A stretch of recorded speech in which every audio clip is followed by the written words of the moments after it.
আসসালামু আলাইকুম সম্মানিত দর্শক শ্রোতা, সবাই কেমন আছেন? আশা রাখি সবাই ভালো আছেন।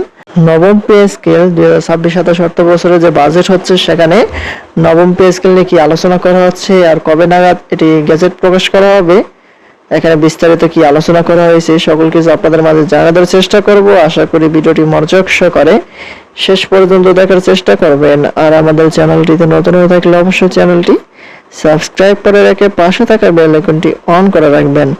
আমরা আমাদের চ্যানেলটিতে প্রতিনিয়ত পে স্কেলের সকল আপডেট বিষয়গুলো নিয়ে আলোচনা করে থাকি। এখন দেখি বিস্তারিত।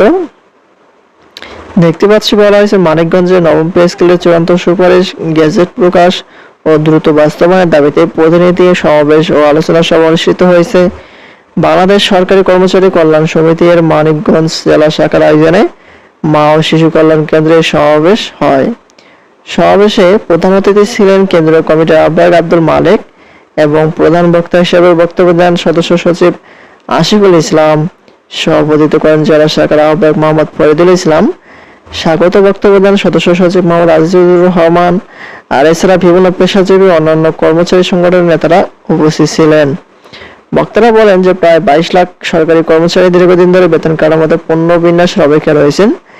জীবনযাত্রা ব্যয় বৃদ্ধি, পদোন্নতি ও টাইম স্কেল সংকুচিত হওয়ার তারা আর্থিকভাবে চাপে আছেন।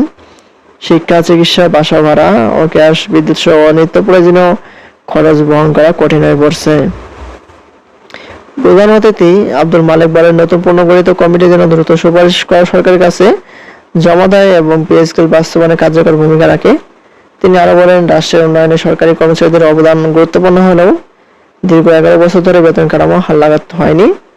প্রধান বক্তা আশিকুল ইসলাম বলেন, আসন্ন বাজেটে প্রয়োজনীয় বরাদ্দ নিশ্চিত না হলে কর্মচারীরা আরও সংকটে পড়বেন। তাই দ্রুত নবম পে স্কেলের গেজেট প্রকাশ ও বাস্তবায়নের দাবি জানান তিনি।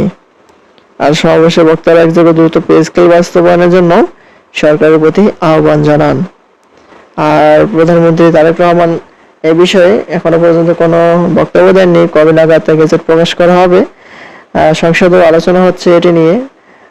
আর যখন এটির সময় গেজেট প্রকাশ করা হবে সবার আগে আমাদের চ্যানেলটিতে পেয়ে যাবেন।